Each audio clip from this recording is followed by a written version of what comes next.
I'm author Mark Muncy, And I'm author Erika Lance. and this is Eerie Travels.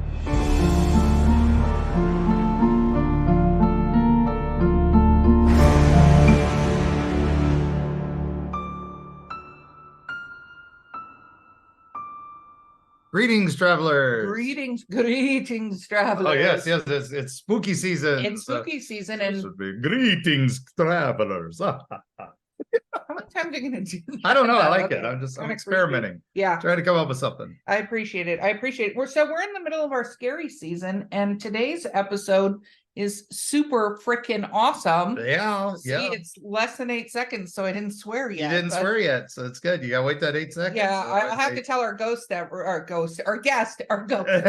Ooh, hi. What was that? I heard a strange voice. Do you want to introduce our epic guest today, Mark? Yeah, we have a I'm a guest ghost. today. I'm not here. Oh no! Wait! Oh no! No, Oh, no. hey. We Okay. thought he was coming. It's the person that's haunting us today instead of our guest. That's great. That's great. I'm No, old we man have Tabitha. we we have a good friend of the show and an awesome. I mean, this guy is a man of many hats. I mean, he is Well, literally writer, director, producer, actor, all the things. And this guy is just he's everything and an experiencer. So we're gonna get to talk to him about all the fun things. I like you just said experiencer as if anyone knows what that means. Yeah. Well, he's had some experiences of unusual things. Okay. So, and Well, we that's a shared this at a convention in Tampa. We talked about it a little bit. So it was like immediately I'm like, oh, we got to get Joe on the show. So who is our guest? This is the great Joe Davison. Hey, I don't know if I deserve the great. Did you hear his impression just moments ago? Oh man, I'm totally fanboying there. Of me? Yeah. Heck You yeah. can Heck no, yeah. you can? What do Yeah, I sound like? I think everybody should fanboy over you. I'm just I saying. no. Well, no. I mean, I don't know. I don't feel as confident as of late, mainly because I'm behind. I have a publisher and I'm a little behind in my I don't know books. what she would possibly say to you. Get your shit together. That's probably what she said. She probably wouldn't say that. She'd probably say, "What are you doing?" And I'd be like, "I had to do a lot, and then I'm producing a show now, and my writing is horribly done to begin with." Aw. No, I think it's because it's Joe rushed. writes on stone tablets and tries to turn them in. And Oh, is he chisel them in and yes. everything? Don't- Stone part is correct. No, There's we're not. stoned involved, but yes, yes, no. We're not. it Part of the boils word down there. to poor time management. Really, is what it Uh, boils down to, because I'm always trying to get in a project, whether it's producing or writing or acting, and I sometimes run around with my head cut off because I have to travel a lot. So I'm like LA for 2 weeks, and then I'm back, or then I'm in Denver, and it's like, anyways. Trying to catch But up. Well, and one of the things that I think is very cool, well, first of all, when I met you and everything, because we met at a horror convention, but is the fact that you are legitimately a working actor, which I think a lot of people don't quite understand what that means, because you do a lot of different things. Yeah. I met you and you were promoting and signing for a movie that you were in, and you had been in Stranger Things yes, when I first met you. So talk just a little bit about who is Joe Davison. Don't get philosophical on us, because nobody's I'm a man who stands in a lighthouse during a storm, and I watch the hurricane approach. It actually just happened. Actually, I just had a hurricane yesterday. Yeah. Actually, it didn't hit us at all. Oh. It didn't. I live on the west coast of Florida, right? Literally, I'm lateral from Tampa, right? So Tampa's here. I live here in a place called Holiday, and the Idalia, what a stupid name. Yeah. came in, and it was this big hurricane, and it came in, and then it kind of split like this, and there's a storm over here, and there's a storm over here, the hurricane. Well, in this middle here, it kind of like went right past our house. We didn't get hit with anything. I got like some drizzle, like we didn't have any flooding. And then all my friends who live in Tampa, they're like, we're drowning. And I was like, what do you mean? I'm outside with my kids. And they're like, no, Tampa was under 5 feet of water. Yeah. It's almost like some weird AI didn't allow us to be part of the hurricane. And it was like, well, you're not going to be part of that. So, I guess we got lucky, but that storm was crazy. It destroyed the Panhandle. Yeah, Cedar Key in that area or something like that. Got hammered. So. Where are you guys? Because I always thought you were North Carolina. We're in North Carolina right now. I was in Tampa Bay till literally right before the storm. So I got out just in time. So yeah. I was tired of I and H's and I's, man. Helena, Irma, Isaac, all those storms were like the worst storms. Ian. So I'm like, nope, I'm out. No H, no I anymore. I'm done. Yeah, so. I moved up here a couple of years ago because weather. I like having actual weather that's not hot and wet. Yeah. I've been trying to move out of Florida my whole life. Yeah, not microwave on defrost. Yeah. Which is, my God, dude.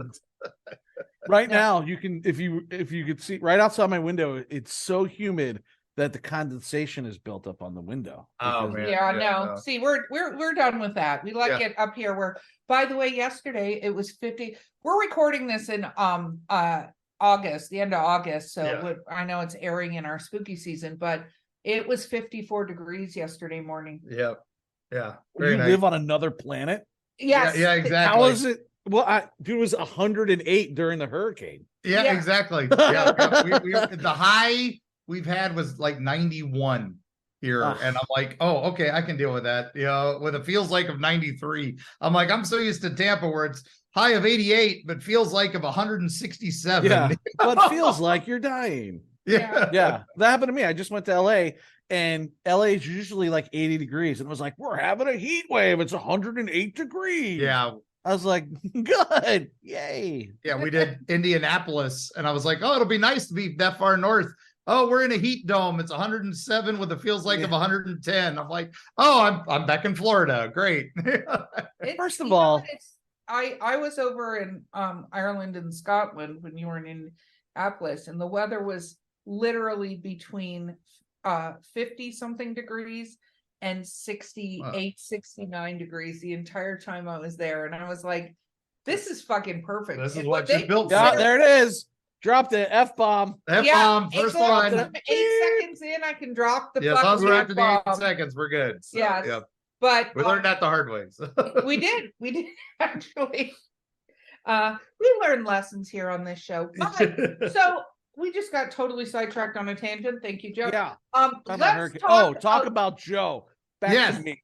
So, Joe, why don't you talk about a couple of your roles, stuff like that? What could people find you in? Mainly, I mean, the biggest one is Stranger Things, obviously. Season 2, I got to co-star as the affable nerdy tech. I begged them for a name. I was like, give me a can't Paul Reiser just call me like, what's up, Chad, or whatever? Yeah. The Duffer Brothers they just stared at me quietly as they do. And I was like, come on, guys. And then they killed you, so that's something. That was a surprise to everyone that day, actually, because we didn't get the script. We would get your sides, which are these little pieces of paper you get, and it had all the directions and stuff on there. And me and some of the other scientists were kind of flipping through it. And I remember looking at Helen, who played the radar girl, which actually had a lot bigger role than what they edited in the show. She had some really big scenes that they just didn't put in the show. Yeah. And I felt really bad for her because it was some pretty good stuff. And I remember she and I looked at it and we're like, what? I was like, we get killed in an elevator? I was like, what kind of scientists would run to an elevator? Like, so, and then we were like, no! And I begged the Duffer Brothers. I was like, why? Don't kill me. And they laughed and ran away and got in their golf cart. I didn't see them again.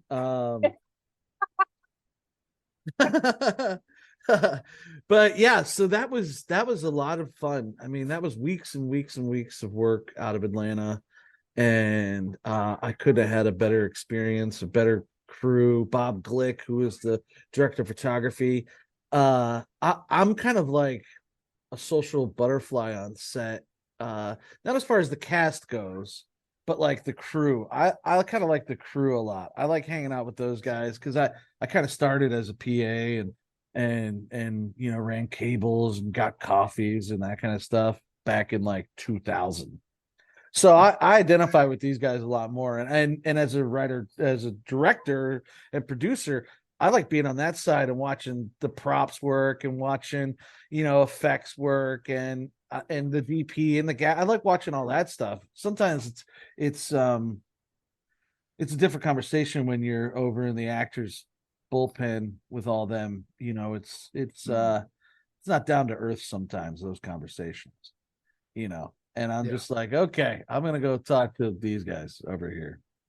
No, I don't know what that means. So, but that's, you know, that's kind of but I love Stranger Things. But also, if you're a horror fan, I'm in a movie called As Night Falls, which you can see on Amazon and Tubi, and 100 Tears, which is something that just got announced as top 5 best killer clown movies ever made, along with It and Terrifier. Nice. So a top 5, my movie 100 Tears was 3rd, 4th. Nice. Somewhere. Very cool. Somewhere in yeah, there. that came out yesterday from UK, something called Blazing something out of the UK yesterday. And I was pretty excited about that. That was pretty neat, you know, to have That's it still epic. be running. Yeah, still be running your movie, and people are still considering that one of the best ever made. I wish the money reflected that. Don't we all? Don't we all? Yeah. I know. And then I'm in a couple dramas, you know. Beauty is Skin Deep, that's on Amazon. It was a high school drama that I directed, written by Jennifer Phillips, and I play a medical examiner in that. That was kind of fun. New role, you know. I didn't die. Yeah. So and then movie when you don't die. So I know. And then I have a horror movie question. The majority of time when you get looked at for a role and you get picked for the role, the first thing I'd be doing is scanning the fucking script to go, where do I die? What page am I dying on? Right? Like, because I feel very few people, even when they say leads nowadays, make it to the end of the movie, right? Yeah. Very few people make it to the end of the movie. So what's it like for you when you're getting these scripts? Well, that's one of my biggest, 2 things I look for right away. 1, do I have to get naked? Because that's not happening.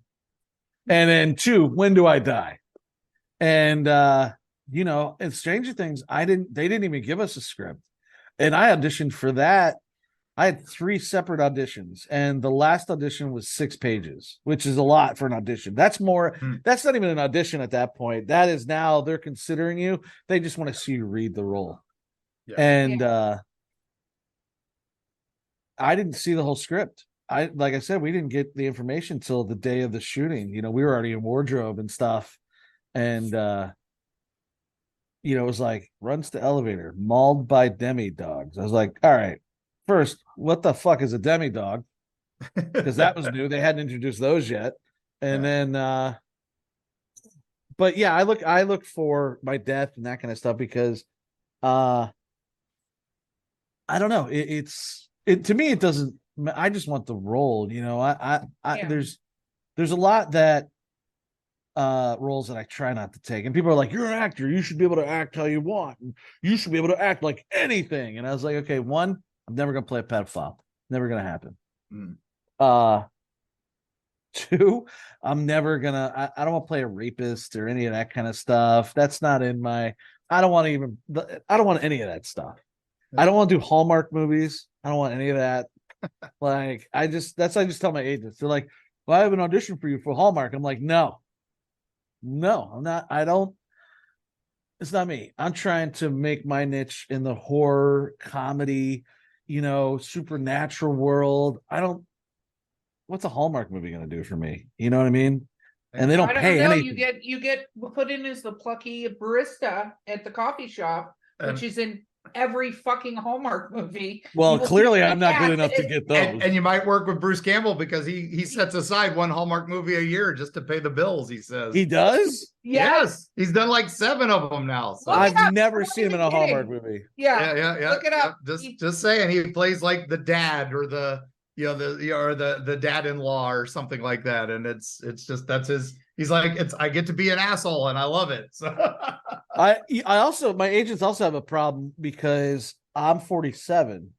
I don't look 47 and I certainly don't act 47. What?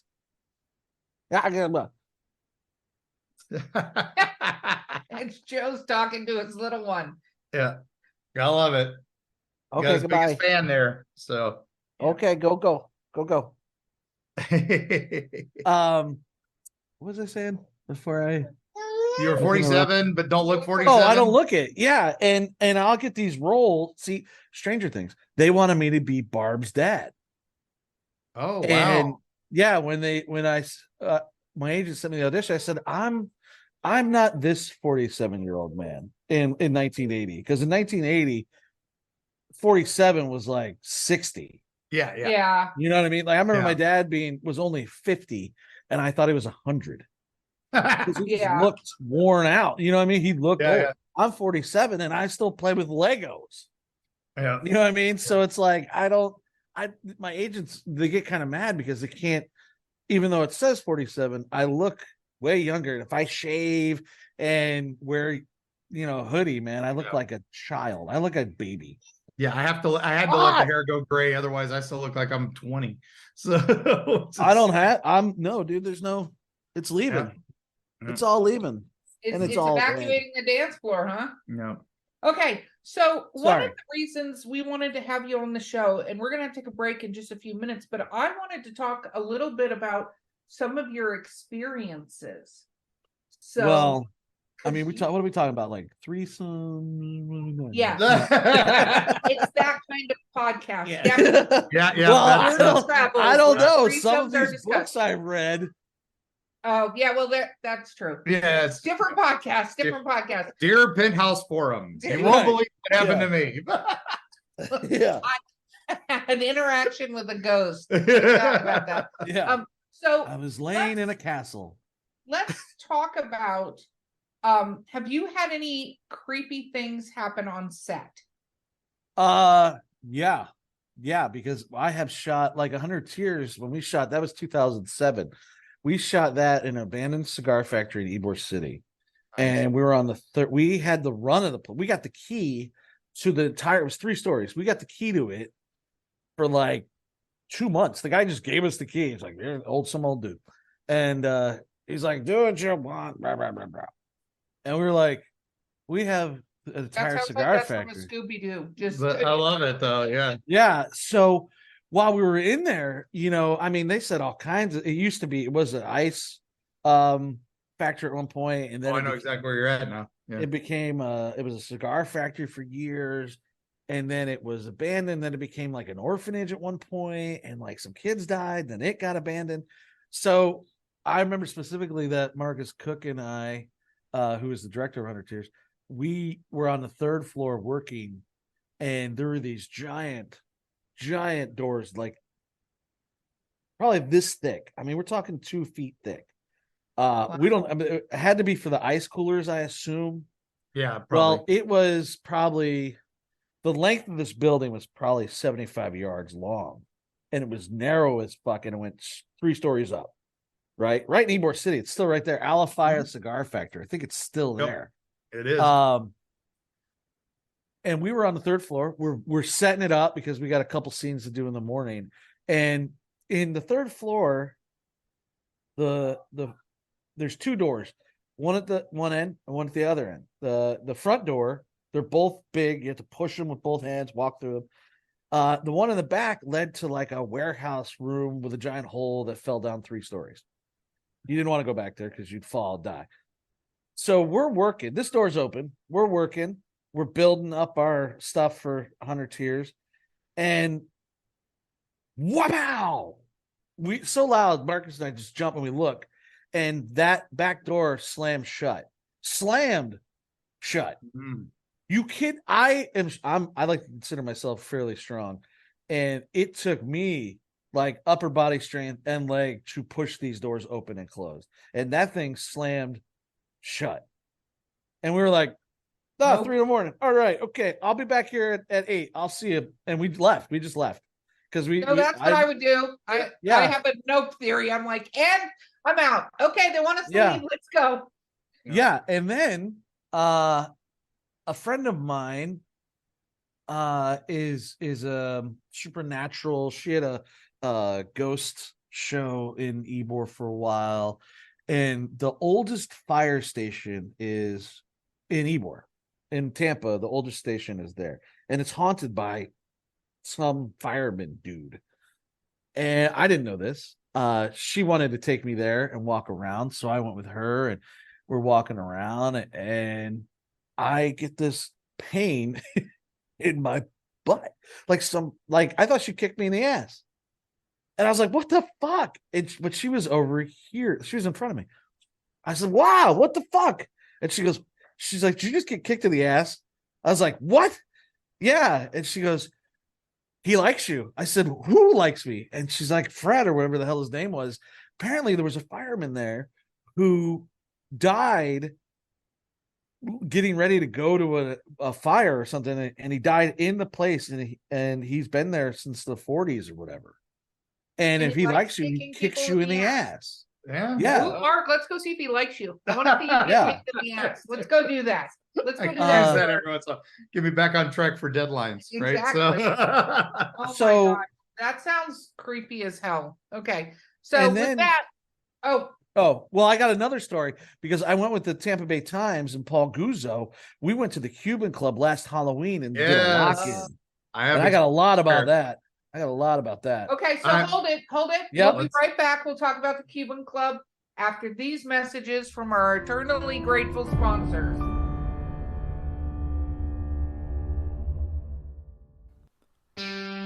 Eerie, Appalachia. Gear up for a frightful jaunt into the darkest reaches of the ancient Appalachians. Folks deep within the Appalachian hollers lean close to the campfire to share stories of the inexplicable with hushed awe. Monsters rumbling in the hills, strange lights darting through the pitch black night sky, horrible occurrences almost ineffable in their bizarre tragedy. Tall tales, you might say. Tell that to the Flatwoods monster in Braxton County, West Virginia, or the Goat Man of Louisville. Look into his humanoid eyes and let him know you don't believe.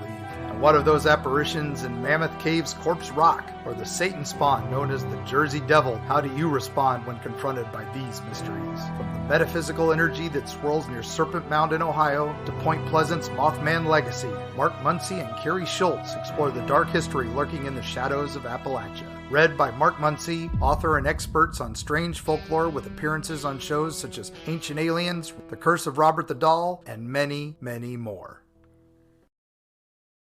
Destiny Beard, the lyrical soprano who will haunt your dreams.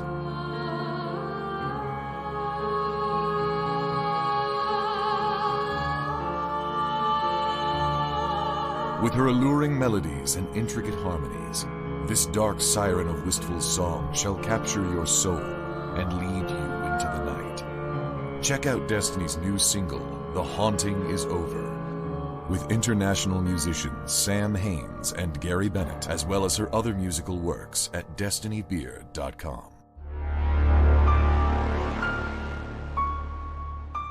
And we're back. We're back. And we're going to talk about the Cuban Club because I've actually gone into the Cuban Club too. So, Joe, what is your experience there? Okay, wait. Let's start with what is the Cuban Club. Mark, do you want to give the what is? I'll keep it brief. Succinct. All right. Succinct is the word of the day. You can pick up Freaky Florida, available at fine bookstores everywhere, and it tells you the whole story. No, by this guy named Mark Muncy. But no, anyway, he's a great guy, good looking dude. Yeah, I've heard, I've met him a couple times. He's got a story about on the ego that's right next to me. But anyway, no, the Cuban Club was, so Ybor City was, a suburb of Tampa, and it was run by basically the mob for a long time. And they had several clubs from several different groups of immigrants there. So there was the Italian club, then there was the German club, and then the Cuban club. And each one decided to build something bigger and better than the other one to try to impress. And these were places you gathered, and they had, like, for a quarter a month, you join it. It was kind of like a YMCA membership, and you'd have a little swimming pool. You'd have a place where they had a dance hall or a theater, and then they had a ballroom area up top. And the Cuban club they played a bolita ball, which is like a bingo. Yeah. They'd kill you over it. Yeah. That was they would freeze one of the balls, and so that way when they would feel the ball, they'd know which one was to pull out for the winning ticket. That was part of the whole mafia thing there. But anyway, the Cuban club, the thing was with Ybor is because the mob ran it, no one was allowed to investigate any crimes in Ybor unless the mob allowed it. So if someone died, nope, just didn't happen. Don't know what you're talking about. And the police weren't allowed in to investigate. But there were some that were so obvious that they had to be investigated. There was a guy who killed himself in the theater, and that was in front of a live audience. So that one was pretty much done. A bride tripped down the stairs on the top floor in front of an audience of people. A little boy drowned in the basement area.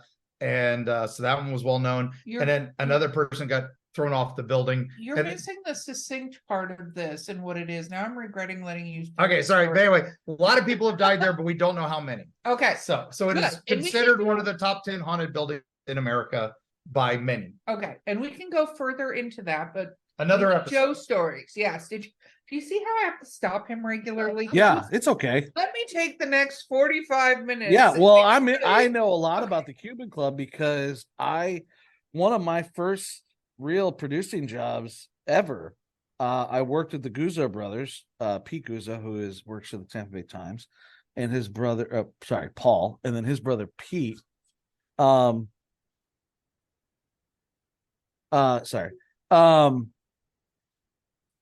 They did a documentary years ago, about Charlie Wall, who is a known gangster in the area, and we did reenactments. We shot at the Cuban Club. We did a big shootout outside the Cuban Club with 1950s cars and Tommy guns. And then we actually got to shoot at Charlie Wall's house, which is like 3 blocks over in Ybor City.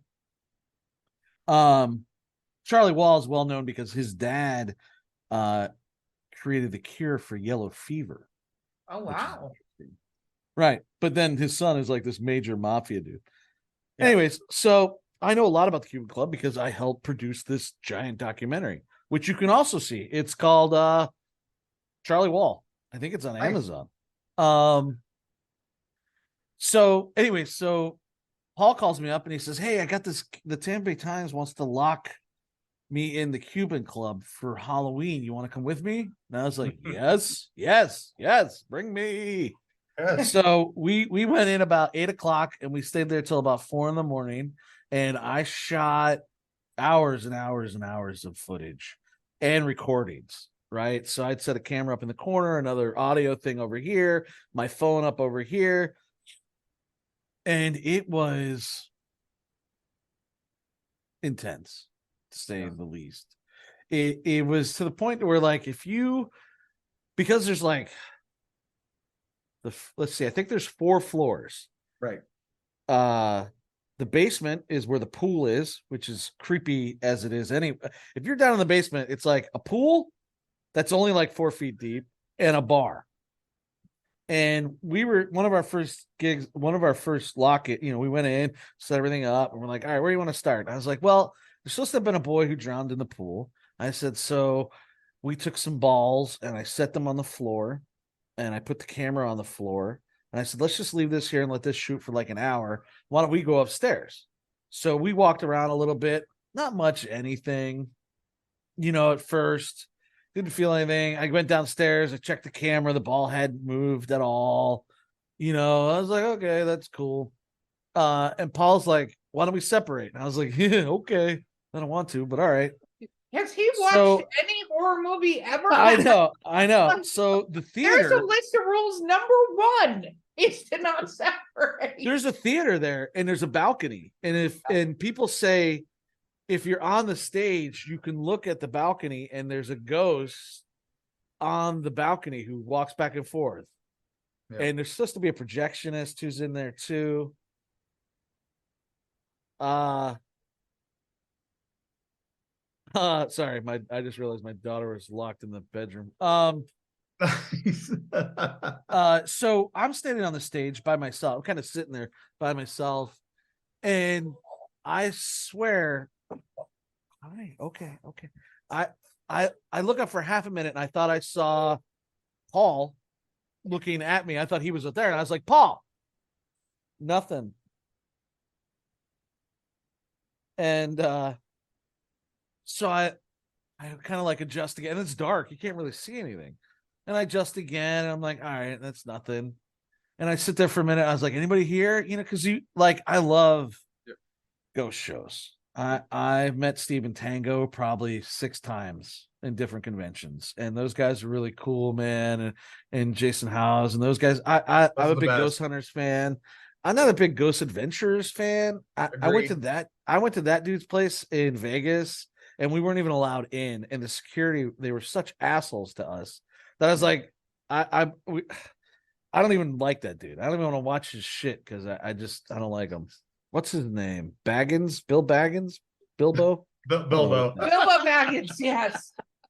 So anyway, no, just kidding. Yeah. Anyway, so I'm sitting on the stage, and I give it like another 10 minutes, you know, because now I'm kind of like, I know I saw something, but I don't want to be that dude who's like, I saw a ghost already.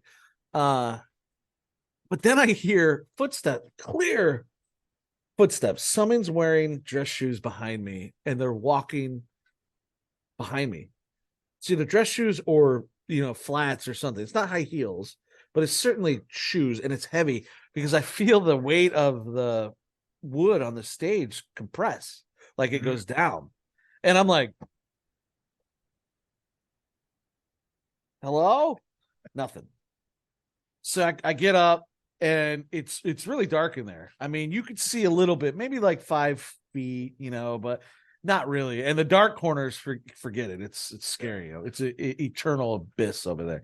And so I get up. I'm like, all right, well, I'm done in here. So I was like, I kind of rushed up out of the theater and into the main lobby. And Paul is coming down the stairs, and he's like, did you just call my name? I said, no.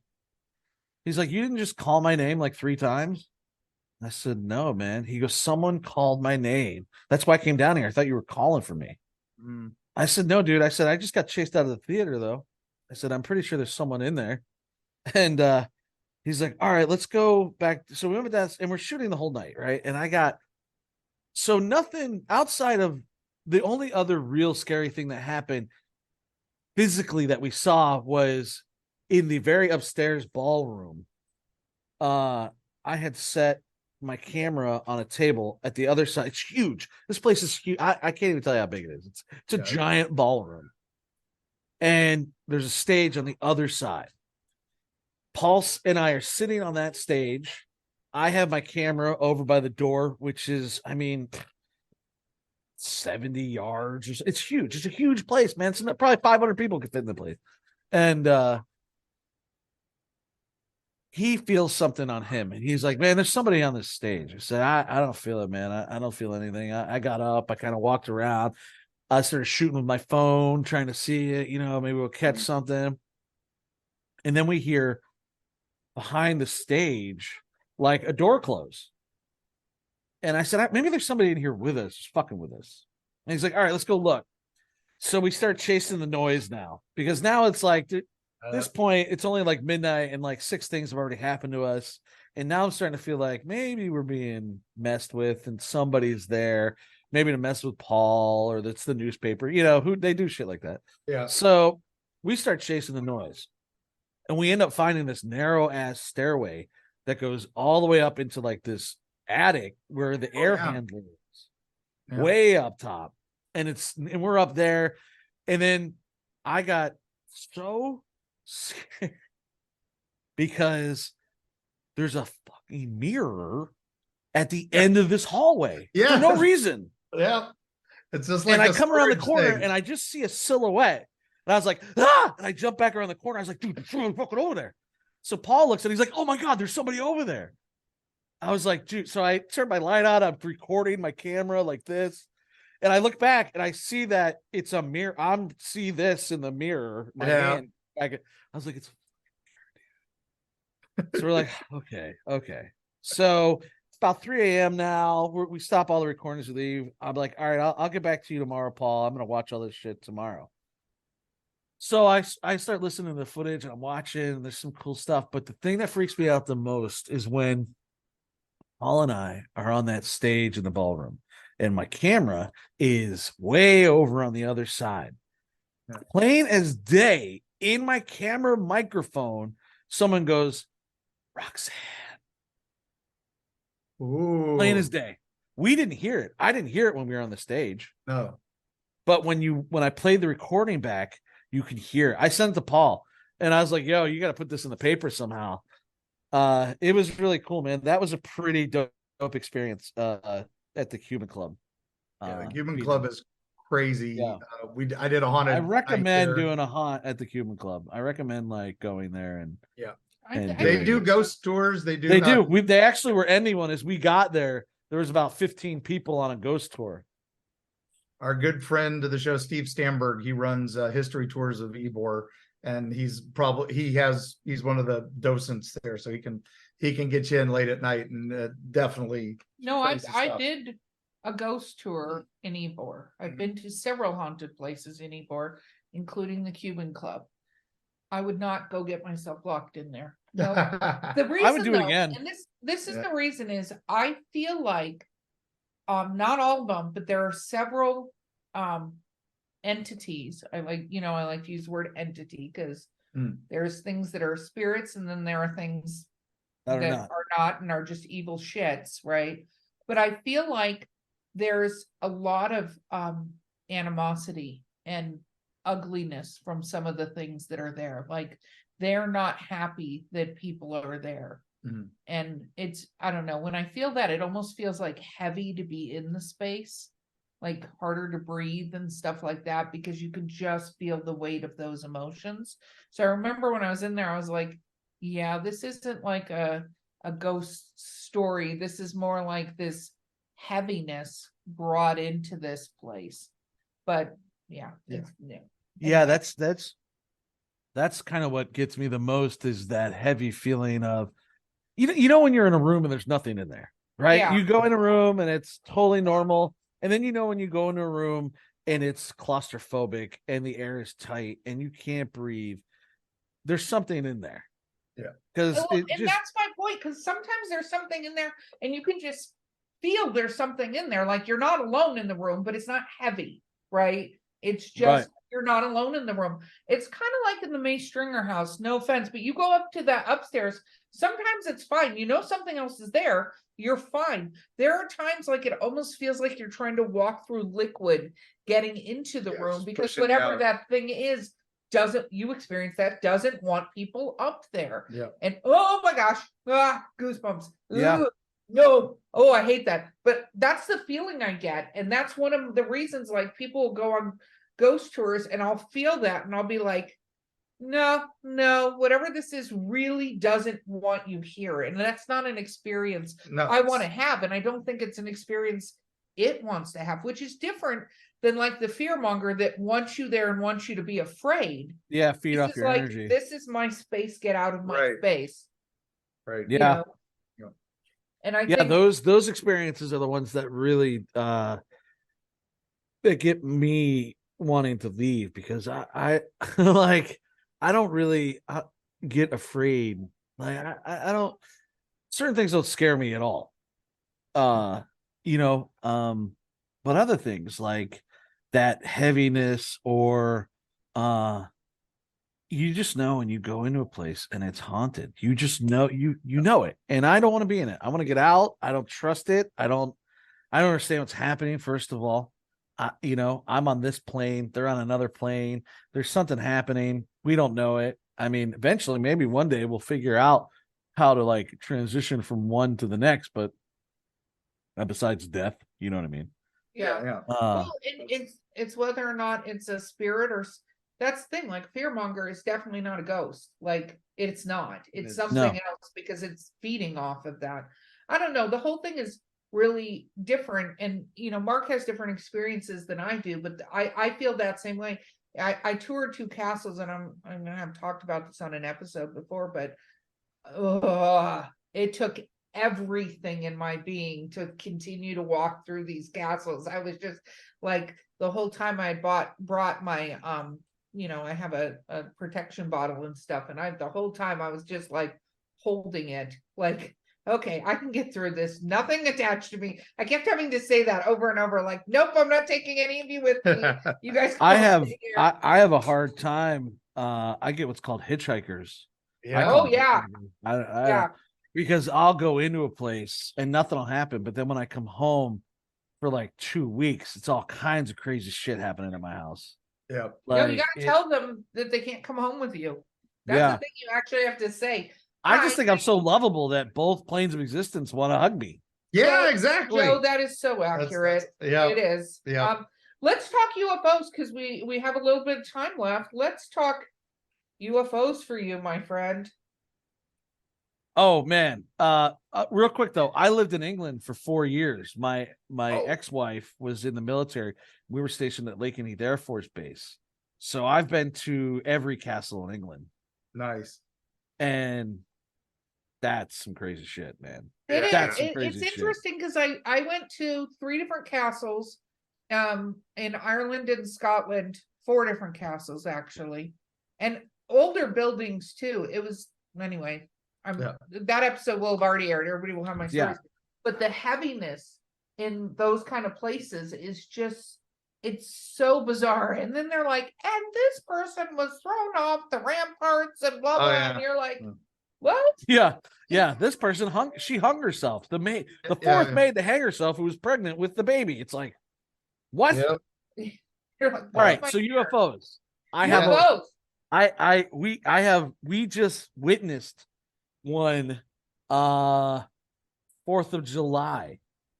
Me and my very good friend Alex Vincent and our families were at his place, which is like 2 minutes from my house on the other side. He lives right on the water here in Clearwater, and we were watching fireworks and stuff, and then we saw this orange light go by, and we're like, it's a drone. And then we just kind of watched, and it just kept going and going and going and going. I said, that's not a drone, man. I was like, that's 10 miles. It ain't a drone. Because you have arguments with people you're with, because no one wants to immediately go, UFO. What is that? Everyone's like, it's a plane. It's a helicopter. It's a UFO. Yes, that's what it is. Thank you. So it happens again. Like 10 minutes later, here's the same orange light just slowly going by. And then people are like, it's lanterns. People are letting lanterns up. I said, all right, that I would believe if it went up, if it continued gradually ascending to the atmosphere. But this thing went straight and then it goes zip, and it's gone. That's not a lantern. That doesn't have propulsion. So that was our most recent thing. We still don't know what that was. The weird thing about that is that Jeremy, one of my best friends I was with at the 4th of July, the night before, he and his wife were in Tampa at another event outside, and he caught the same orange light over the water doing the same exact thing. And so he path of something. Yeah, we don't know what it is. It's not a plane. I mean, I live by the airport, man. It's not a plane. Yeah. You know what I mean? But the biggest you're not too far from MacDill. So right. Well, but they don't have test pilots and shit like that. No. That's like Nevada and New Mexico. Yeah, no, they tend to go out straight out, not. Yeah, I mean, we do have nukes there though. I don't know if anybody knows that, but there's nukes at McDill. Oh yeah, that's the Which nice thing also about living in brings Tampa is in- I never had to worry about nuclear war because I knew the minute it started, I'd be done because we were going to they'd hit they're ground gonna hit zero. McDill's first. But that also brings in the UFOs. They fly over nuclear facilities, man. Been so doing that since to the see 50s. them in Tampa is not surprised. But the biggest thing that ever happened to me ever, and I have a whole film crew that was with me, is I was shooting Sorority of the Damned, my newest movie coming out soon. Yeah, see, starring Felissa Rose. And myself and Richard Elfman and a bunch of people. It's 3 a.m. We're I don't know if you can hear that whistle. My daughter has a whistle. No, not at all. It's 3 a.m. We're in the middle of shooting a big fight scene out in the middle of the cemetery we had built. Sorry. And one of our stunt guy, hold on. Can you hear that? No, you're good. Yep. Okay. One of our stunt guys, when you're in the middle of a scene, you never, outside the director, no one yells cut. Right. Nobody. Yeah. Right. We're in the middle of this scene, and the stunt coordinator goes, "Stop!" Oh, Everybody, we're just like, "Oh, what went wrong?" Come here. Yeah. Oh. For those not since we don't do camera, you're missing the special guest game. Oh, I have a baby. Here. Yeah, Alexa. Sorry, guys. Sorry. It's all good. We're all in bated breath for what happened with the stunt guy. Yeah, like what happened with the stunt guy? All right, sorry. So sorry, my baby's here. That's all okay. good. The baby can baby join. is welcome. So he yells, "Stop!" And he's like, "Joe, look up." So we're sitting there, and I just look up, man, and there was 60 lights. 60. And Jeremy, my buddy who lives here, who's in the movie, he plays there's like a living statue. He plays a statue. I say that. He's standing there. We're looking up. The stunt coordinator's there, the DP, everybody, 30 crew members. We're all just standing there looking at this. And then like our assistant director and our production manager and a few other ones, they all run back to the trailer because they're going to jump online to see if it's Starlink. Yeah. They're like, it has to be Starlink. And I was like, okay. The video I have of this is crazy because when you're looking at the footage, you can't see the lights. You have to zoom in 1,000 times, and then they're very faint. And I could see them with my naked eye. We could see them. I mean, you could see them, but they just didn't show up on camera. They didn't show up on fucking camera, dude. Even the DP, he turned the camera. We had 2 Sony 16K cameras. Yeah. They didn't catch the shit in the sky. Neither one of them. What do you want? Another one? Sorry. Yeah, they didn't catch it either. And Michael Sue, who's our director of photography, who's very well known director of photography, he's like, dude, both my cameras shut off. He's like, I can't get them to turn on again. And so Jeremy, he's like, okay, well, they're not nukes. I was like, what? What do you mean? And he goes, well, I've been counting. He goes, if those were nukes, they would have hit us by now. He goes, my first thought was, Russia fired on us. Yeah. You know what I mean? Yeah. So we watched this event, and then they just disappear. They like all of them fade away. And we sat there for like an hour, all of us just looking at what images we could catch, what we did catch on our phones. Everyone's got a little bit of something. And Carolee, who's our production manager, she comes back out and she goes, it's not Starlink. She goes, Starlink is on the other side of the planet right now. I said, what? And she's like, yeah, it's not Starlink. She goes, they're not scheduled to come by here till another 2 days. I said, so what were those? we're all debating and stuff. And then, the next day we finish shooting and we're all still kind of hyped about it. But we finish the shoot, sun comes up, we go home, go to sleep, come back the next day about 5:00. And I said, hi, baby. I said, I reviewed all my footage. And I said, here's what I think. I said, I don't think those were individual lights. I said, because the front one and the back one were both blinking. Okay. But the middle ones were not. And I said, I don't think these were blinking. I think the lights are rotating. And from our vantage point, it just looked like a string of lights. Because when you zoomed in on the picture that I got, it's wider than the mountain range. It's like 7 miles wide. It's huge. Wow. And then you can see that there's a shadowy top and bottom. And I said, these are lights going around a UFO. This is a mothership or a giant ship that slowly flew over us while we were shooting. And then I started researching a little more. The day that we saw the lights, Jeremy and I, we got to set pretty early because there's a dry riverbed where we were shooting, and we just kind of wanted to walk around and look at shit. So where you had to park to get to the location in the desert where we were in the mountains, we had to take a transit van to carry everybody to location because you couldn't park your cars down there. There's no room. There's nowhere to park. But we walked it. It's like a mile. We wanted to walk it in this dry riverbed.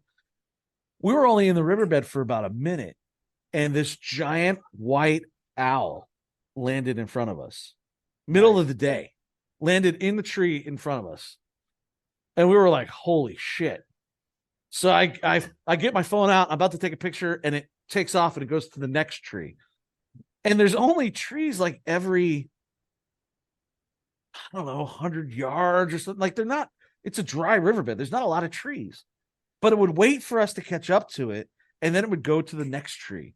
And we followed this white owl right up to our location where we were shooting, but which was over like, I don't know, over there, but parallel to where we were.